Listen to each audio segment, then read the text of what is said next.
105.1, baby. Chris Gotti's in the building today. Yeah. You know what's so crazy is I know Chris for many, many years. Yes. You have many,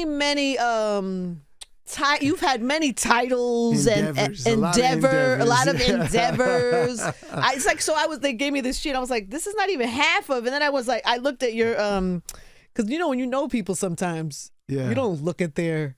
Yeah, you just their Wikipedia, right? Or I'm sure you've never Googled me. No, I never did. And you know what's crazy? That's part of my something that me personally. I'm 57 now. I don't never Google anyone, and everyone Googles each other now. Yeah. That's part of me being old school. I just take people for who they are. Who they show up and to be. And if they, show me something or someone tells me, then I'm like, oh, let me go take a look. But I never look at someone's Google. I never Google them and see what they've done. You've always had the same demeanor too. You've always been like. I hope that's a thing. It is a great thing. Nah, it is a good thing. A lot of things swirling around. Nah, here, I know, but you've always been thorough and the same. Yeah, I've never come across you and you've been a different person. No, you're always. I only know one way. Yeah, but it's not a small thing. No, it's a big thing. It's not a small thing, Chris. Because we don't come across that a lot in this industry. Right. With just people in general. You don't see that. There's a lot of emotions and ups and downs. I try to what's the word? Tranquilo. Yeah. That's pretty good. Yeah. By the way, I always thought that you and your brother were Spanish. Yeah. When I first met you. First of all, it's Gotti, and you could pass Puerto Rican. You could pass for You know what Puerto. they put me, everyone on my Wikipedia, I think they have me as Dominican. No way, shut Someone up. put it up there, yeah. Again, people could add things in your Wikipedia. I believe they have me as a Dominican. Here it says nationality American. Okay, what is an American? I don't know. I guess Black American, right? Are you mixed? You're mixed with something. Yeah, my mom is Black and my dad was a Filipino and Trinidadian. He's a Trinity boy. Got it. So then when you look it up, it's why did it go to Irv right away? What up, Irv? Hi, Irv. They have you as renowned American record producer and co-founder of Murder Inc. If they say so. Were you a co-founder? Again, this is funny. With everything going on, me and Irv had a disagreement about it one time. Let's say he got my mom involved. Sucker shit. Yeah, it was weird. Mom. I was like, wait a minute, man. Mom is calling me and like, Chris, why'd you say that? That Twan was doing an interview with me when I started Adventure Music, and he wrote co-founder of Murder Inc. But I didn't tell him that. He Googled it, just like you just read it. Yeah. And that's where it is everywhere. If we went to the history of how Murder Inc. started, you could not help but put me inside it because I ran Top Dog Productions. Irv didn't tell me, hey, I'm going to start a record label. Now, I give Irv all credit for being the founder of it, but the reality is he never tells the story of how it became. Irv just wanted to be the biggest producer in the game. I started there. It was one producer, Little Rob. What up, Rob? And he was the one that was our main producer, but he made quality, not quantity. So if he did 4 beats, I sold 3 for sure. But I couldn't get it, and I was like, Irv, I need more beats. And all I told Irv was, I'm going to go get more producers. He was like, I'm not taking less than 5,000 a beat. No problem. That's how early it was, right? And I took him from 5,000 to 50,000 to 100,000 in 6 months, and then I took him to 100,000 to 150,000 to 250,000. You were selling his beats? I was bringing the producers that was making the co-producing with Irv. Got it. I'm selling it to all the artists, pushing the price up. Irv wasn't. That was me. That was my job. Yeah. And because we sold so many beats and so many hit records, Tommy Mottola offers Irv a record deal. Got it. So that's how, it wasn't like he went to Sony and said, hey, give me a record deal. So when you go through it indirectly. So you helped him get there. Of course. Yeah. But I never listen, I know I'm standing here and I will sit here and say, Irv was the founder. Yeah. Right? And that was it. I never went out and ever said I'm the co-founder of Murder Inc. I never did that. I'm not an ego guy. Like you said, my energy is the same. Yeah. I never went and tried to tell you all my accomplishments of what I did or didn't do inside of that whole. How are you and your brother so different? And I raised them. Yeah. And I raised them. Yeah. But I'm going to tell you the difference to me was we was basically identical. And then success, money, The industry. He loves that. He loves the industry has a way of affecting you. How did you stay grounded? It was probably a moment in time you caught that I'm Angie Martinez. You know what I'm saying? And there's that everyone running to you, and Irv probably thought at one time he might have been the Alpha and Omega, right? And you know him very well. Of course. So, but that's part of a combination of success, power, money, street power, like that energy, and not being able to say hear no from someone. He thought he could control everything at one point. And, you know, it's nothing wrong with that. Like, I understand that. It's weird. It's like, I get it. I see it in all these executives, not just artists. Irv is an artist and an executive, so it's both. Totally an artist, yeah. And that comes with the territory, I feel, from success. You start feeling there's nothing you can't do. You start believing it, you know. You know, as human beings, as we evolved, I'm 57, we evolved, we're different now. I understand life totally different, and it's all good. It's a blessing. Like, I never thought I'd make 25. So here I am at 57 with grandkids, and come on, I never thought I'd see ventures that. New ventures. Blessed, just blessed. That's so dope. Again, people always ask me about old energy or beefs. I said, I don't even have beefs because anything I did back then. I was going to say that about you. I don't even remember you. I just feel like you was even through even. Well, I wasn't, but that's great. Right, from the outside it was. No, from the outside. My whole thing was really, I did it as for my man or my family, which was really Ja. It wasn't about nothing else. So it was like, I have no energy or negative vibes about it, and I wish everybody the most success. I'm very different from, let's say, you might hear from a Irv or Rue. Like, I'm different from that because I don't think it means anything. And, you know, I did a lot of work. I put a lot of work in, but it means I did it for Ja. Shout out Ja Rule. That's my brother. Just like Irv is my brother, Ja is my brother. So in that moment, it is what it is, right? It was, you know, part of what it was. And, you know, in hip-hop, you couldn't live it if you wasn't that. And that's what hip-hop was. And it's still, you know, that's something that I don't see as much, and they say it, but it's a lot of funny stuff going on today. It's so weird.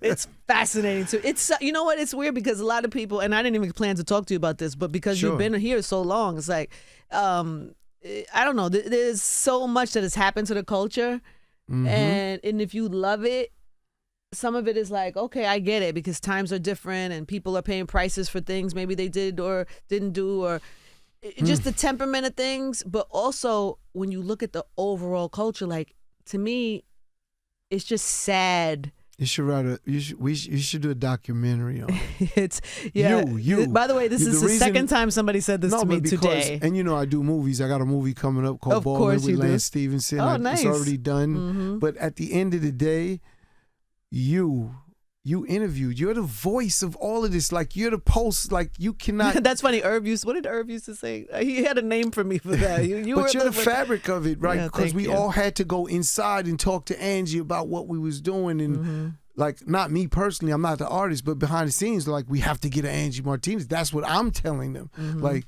so I understand that. And then it just happened.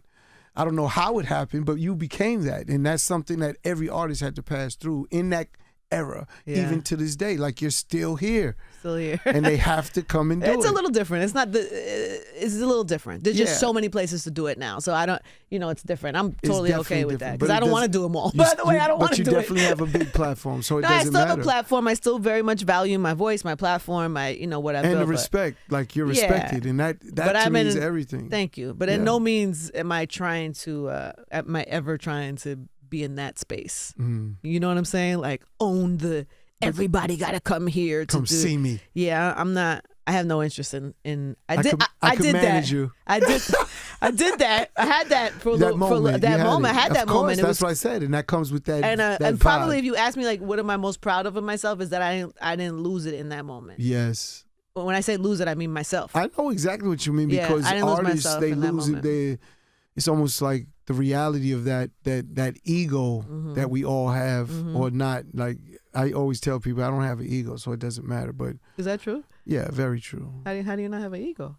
How? You know, I come from very humble beginnings, and I never looked at anyone. I'm the guy that always helped everybody around me. I built a construction company took my whole hood and had them working for me, did millions of dollars with that. And I mean, so many different businesses. I look at myself as just a serial entrepreneur. I just chase the dream. And I feel that energy when I do it, just like I'm 25 again. So you're doing that at 25. Then your brother does this massive thing, Murder Inc. Yes. There was no and I know you're a part of it too, but I built Murder Inc. Again, I have no problem with whatever you want to talk about because people may not have ever heard me speak about it. But the reality is, I built Murder Inc. Irv couldn't do what he did without me because I took care of that infrastructure. He's out making the records, and then I'm supplying him all of the artists. Right? And the music with the producers. How do you take that away? Does he get so mad when you say that? I don't think so. I don't think how could you be mad at reality though? And it's my brother. Someone, like I said, when I say I raised him, I don't say that in a disrespectful way. I used to fight 2 guys to make Irv watch me. That's me. I wouldn't let my little brother follow in my footsteps, if that makes sense. I was doing things in the street I didn't want Irv to know about. He doesn't know how I did a lot of things or how things was there, but I never told him. I didn't want him to see me in that light. Like I am my brother's keeper in every sense of the word. And, one of the crazy things is because I did that, as we got older, I said, man, you would never call me to say, hey, we going to the club, come with me. I would find out and pull up, but you never call me. So whenever you call me, it was a problem. It wasn't good. It was like, damn, man, you call me, I got to deal with something, right? He's not calling you just to have a good time. And after the years build up, it was like, because we're from a big family, you know that. It's 8 of us. You have a great family. Thank you. And it's 8 of us, and Irv's the last of the 8. I'm number 7, so me and him were the closest out of everybody. Are you still close now? Yeah, of course. That's my brother. Yeah. No, some people are brothers and not close. What I did do, I just, as far as business, he went and started doing movies and stuff, and the TV show. I just told you I do movies too. I have that. And it's because for some reason, whatever he did, everyone would call me. So when he announces he's doing TV and movies, I'm getting all these investors, these scripts, and I didn't ask for that. Yeah.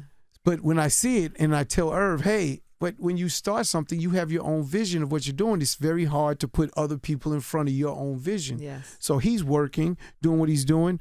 And I'm like, you don't want it? And then I said, all right, I'll do it. And then that's how everything kind of went. It's really weird because I didn't plan on it, but it's just how it works. How do you manage when things are not so positive? I've always been the cooler head. If you ever watch The Godfather, they always say there was a lawyer, Tom. Oh, and he's Tom. like, yeah, Tom, you're out, Tom, because he wasn't a wartime consigliere. So because when you're in war or any turbulence, and that's not just street, I'm talking about even relationship and things of that nature, business, I looked at it as war. If you walked in my office, it was signs of rape and pillage on the wall, but it wasn't for me. It was what I felt Def Jam or Universal was trying to do to us, and I had to be mindful of it. So mentally, I was always preparing to keep everything that even keel. So when Irv or Ja comes in with that energy, those guys are balls of energy, I'm kind of giving them the reality of rationale to kind of keep it even keeled, and I think it worked for the most part. You're still here, man. I'm still here. You're still here. And doing incredible things. You're doing incredible things. You always you. got a new venture. You always got a new something going on. Yes, it's really fascinating. I mean, I've seen you too. You would do. I remember when you were managing Phil. Still am. That's my guy. Come on, 23 years. Phil for Shout Phil out Ivy. Phil, what up? Phil just had a baby girl. He did? Yeah, Congrats Vanessa. to him. Phil Ivy is a poker champion. Icon. He's the best in the world. Poker icon, best poker player in the world. And if anyone disagrees, bring at least $500,000 or better, and we can sit and figure it out. I almost beat him in cards one time. Yeah. That's funny because my mother beat him. And she did? We played like a little house tournament. Do you know how good it would feel to say, I beat Phil Ivy in cards? So she tells him, don't worry, Phil, I'm not going to tell nobody. I was there. We were playing spades. We was on the plane on the way back. We were playing spades, and I was like, I was there. I was like 8 books up. I was 8 books up. We was on the last hand. I was like, oh shit, I'm about to tell everybody I beat Phil Ivy in cards. Phil Ivy says, blind 10. I was like, I'm bodying Phil Ivy. There's no way. Why does Phil Ivey pull it off? Pulls off a blind 10 and beats me in spades. It's funny. I think he has a deal with somebody. I don't know. Yeah, that's what I said. I said something ain't right with you because that's not possible. But so he took that moment away from me. In your career, let me ask you a question since you bring Phil up because I always look at him as different. Do you notice from an artist standpoint their artistry, the way they move around, that they're just not normal or different in a great standpoint? Like, what do you mean? Better than someone else, like greater. Like Michael Jordan, he was different. Not just on the court, his air about him. Yes. You know, Jay-Z, different. Yes. His air about him. Aside from him being one of the best, if not the greatest MC, like, you understand? Phil Ivey. Yeah, he has a different air. So you've been around it. See, I live it and I seen it and I identify it. And I always tell people I could identify outliers. He's an outlier. Outliers are people that stand apart from everybody else. Phil Ivey's absolutely an outlier. Who else? Man. Irv Gotti. Yeah. Outlier. No, and again, people say that's your brother. I know. He's one of one. He's different. And until you see or have enough people to judge, you can't judge. How about that? That's why I'm asking you, because you had enough body of people to say, no, he was different. Kanye West, different. Outlier. Like, unbelievable. Even a Pharrell, different. Mary J. Blige. Absolutely. Yeah. Absolutely. Yeah. Different. Outlier. You understand? It's there's not, compared to the amount of people, it's not like I could name everyone because I look at a lot of them and say regular. Yeah, you know, but did well, did great, overachieved. Hard worker. Talented even. Right opportunity, right space. Even talented sometimes. Very talented because to do what they do, but at the end of the day, they're regular. They're normal.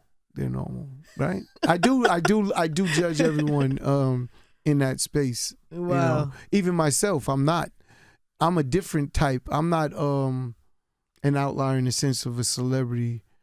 I'm an outlier in the sense of ideas and building, creating. I mean, I don't see anyone. When I get next to these executives, that's the other thing. I'm going to shout out every music exec in the industry because when I changed professions and left that and went into corporate America, hedge funds, insurance, those executives are far less aggressive, flexible to change and make a decision on the fly, the speed of what they do. I just went through a whole issue before I got on here.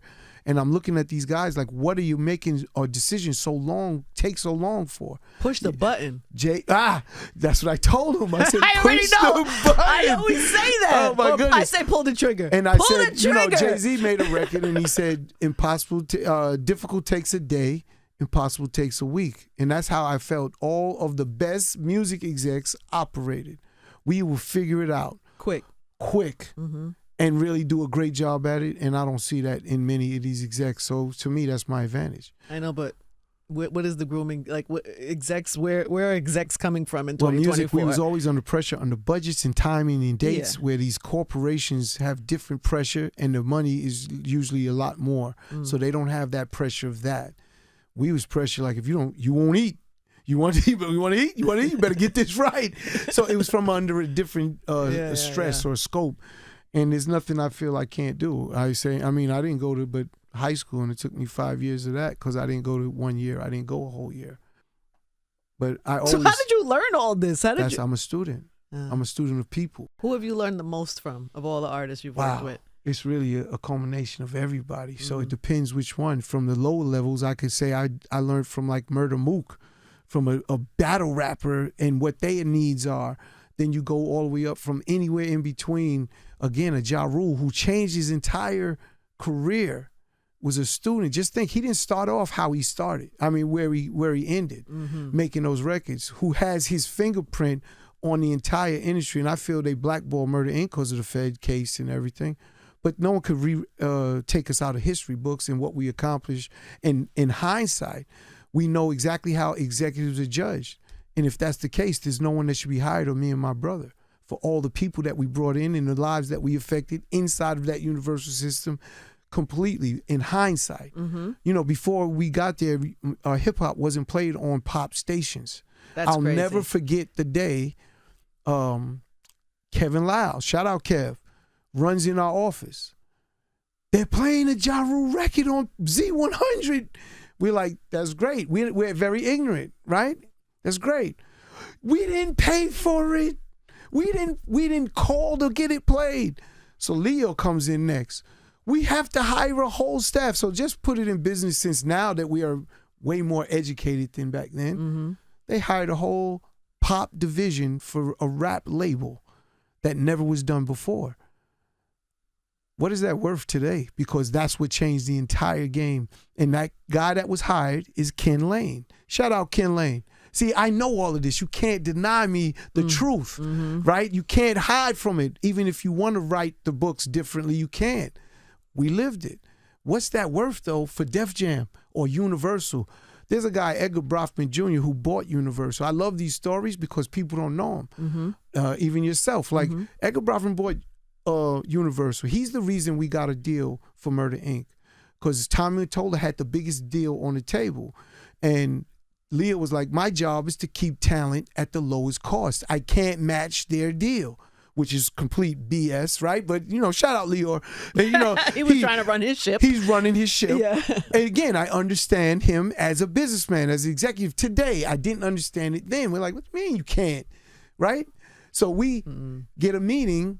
Doug Morris, who's the chairman of Universal at the time, Leah Cohen, Kevin Lows, Edgar Brofman Jr., who just acquired the company. But the company is plummeting.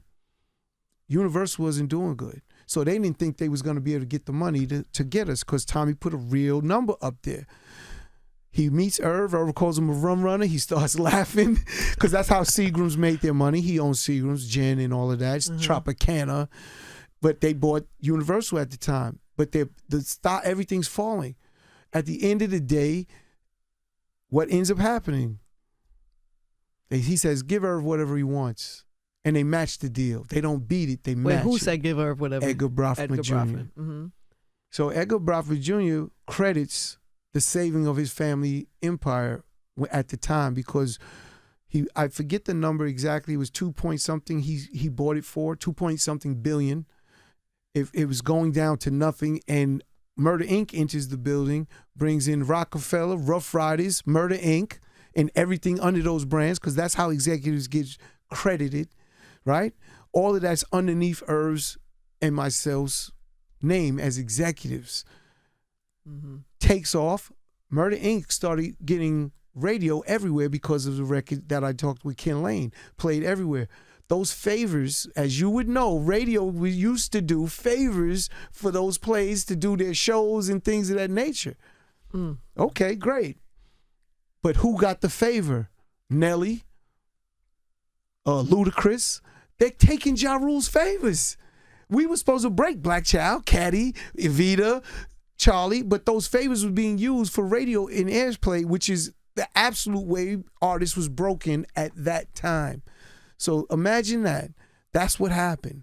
And then they cooperated with the government against me and my brother in our trial. Universal, Def Jam, all of them. In hindsight, it's 2020, right? We know this. This isn't a secret anymore. They stopped paying us. Everything. All of this was part of what we was going through. And as men, we didn't go out yelling and screaming. We was like, we didn't understand it.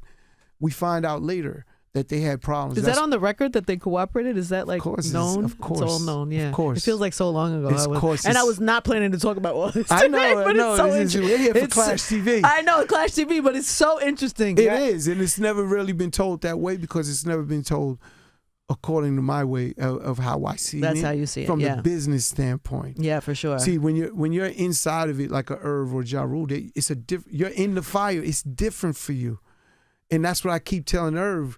Like, it was different. The things I went through and experienced, I'm watching how people treated you and you didn't see it, but I seen it all from the side. And it's just what it is. It's almost like a bodyguard, right? They see something transpiring before you actually get to you, and a real bodyguard makes it go away. I had that conversation with before. I said, Irv, you want me to let it happen or you want me to diffuse it before it happens? You tell me. Are you gonna do like a book or a biopic, like a doc or something? I'm gonna keep it all the way 100. And you asked me that, I would do a book. I don't want to offend some people. because I would offend some people. And I really don't care, but I don't care and I do care, if that makes sense, because that's not of my... it's not your intention. That's not me. Yeah. I could have told stories. I've been offered 6-figure deals for books and I turned them all down because I didn't feel like putting people's business on the street. And I feel that's why these people actually want you to do it. Yeah. And they trust me. Yeah. Because it's not... And then even... I'll go even further. The Murder, Inc. documentary, as much as I liked it, there's so many things missing. For sure. And no one could tell that story because I'm the one that did it or was experienced, that had the absolute one-to-one knowledge of it. And it was never told. And then when I seen it, I was a little disappointed, if that makes sense. Yeah. Because there's no way I shouldn't have been executive producer or consultant minimum on the doc of Murder, Inc. It's like impossible. When you talk about the trial, I did the trial. Irv did not do the trial. When I say that, he showed up to court. He did not go to the motion hearings and all the meetings. I went to every one. Why? Because I want to know what's going on. How can I help my lawyer know what's going on if I'm the one that's involved and he doesn't have a clue? So I had to be there. And I tell anyone in a trial, I hope everyone's listening. I promise you, especially a federal trial, they're very calculated in how they move. You better be the one, if it's your trial against you, to talk to your lawyer and really trust that lawyer you have for complete transparency. That's the only way they could protect you to the letter of the law. If you leave out anything, you'll get blindsided by it. I think you have to do a movie or something at some point. I would go see a Gotti brother movie. Yeah, Chris Gotti's version. Right. It's spooky. I would love that. All right, we're gonna run out of time, and we didn't even get to talk about the important thing. No, we cannot. Let's talk about the important thing here. Clash TV. Clash TV. Give it to me. Very important, man. This is a new venture that we have. Again, I've been in street ball. Yes, I've been in street ball culture for well over 40 plus years. Wow. Dealing with Rucker Park to Dykeman. I helped Rucker and Greg, God bless the dead. Greg passed away. He was great. And I used to help him. Fat Joe, my commissioner for Clash TV, he's part of this with me. Baron Davis, ambassador, is part of it. Kendrick Perkins, ambassador. So I went and got some really good names that are part of this street ball culture. And I started live streaming it across the country. Put it on app on YouTube. You could go see everything. And what it does is now give a place for all these street ballers that don't have an opportunity, a way to actually now be part of something and make money. So we're starting a pro league. It's called CPL, Clash Pro League. It'll be live streamed on Clash TV and on our network. And basically what that is for the first time ever, I'm giving money to all the players in street ball. We have a combine. I mean, I'm so excited about this. This is a passion project because this is something that I loved and helped for over 40 years and did it for no money and helped parks make millions of dollars over the course of the years. Dykeman Park, Ken Stevens, again, the number 1 park in the country. I've been part of that for well over 15 years, helping them develop that. And now Clash, we live stream all the best parks throughout the city and over into Miami. We do the Miami Pro League. We do the Drew League, the Crossover League in Seattle. We have leagues in Houston and in Dallas, Atlanta, Philadelphia. Like, it's bigger than New York, but what I'm doing is I'm starting a pro league in New York where I'm taking all of these pool of players. If you think of basketball, they graduate from college and there's nowhere else to go. Most of them don't get the opportunity to play overseas or even further, the NBA. There's only 450 jobs in the NBA. You see how many colleges there are. Crazy. So every year there's a pool of players, and there's a pool of players that have nowhere to go. And talented. And super talented. Yeah. And now they have a place to go. So we're having a combine on the 13th. You can go October 13th? October 13th. Okay. You can go right to Clash TV, sign up, fill out the form, and put in your application to be in this combine. And then there's 8 coaches that I have selected for this already, and then we're gonna build this league up and have it in every city or that I just mentioned and more, from LA, because there's a pool of players. It's as simple as supply and demand in business, right? there's a supply of all of these players and a demand because they need this money. So I need my sponsors to come in and understand what I'm doing and show the business model, how we all make money, how we actually transcend from just doing basketball to make it into really good business, from a street ball culture, hood culture, as I like to always call it. This is hood business that I'm turning into good business, right? And that's very challenging because, you know, they're not used to corporate America. And I have to go into all of these places and tell them about a new entity that they didn't know existed. And that's always a challenge, but that's the fun part because I'm building it from scratch, never been done.